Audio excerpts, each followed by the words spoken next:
भावना मोकळ्या केल्या की मन का घाबरतं? ती जास्त बोलणारी नाही, पण जेव्हा काही बोलायचं असतं तेव्हाच ती थांबते.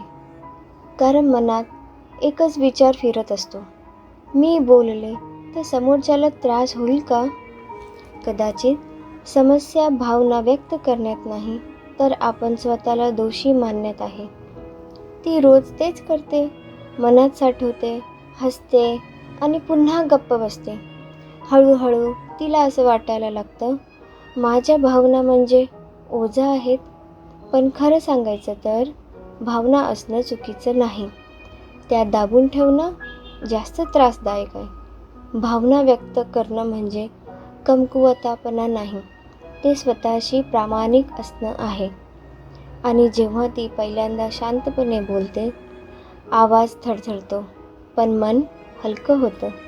त्या क्षणी ती फक्त समजून घेणारी नाही, ती स्वतःला समजून घेणारी बनते. भावना व्यक्त करताना अपराधी वाटत असेल तर लक्षात ठेवा, त्या तुमच्या गरजा आहेत, गुन्हे नाही.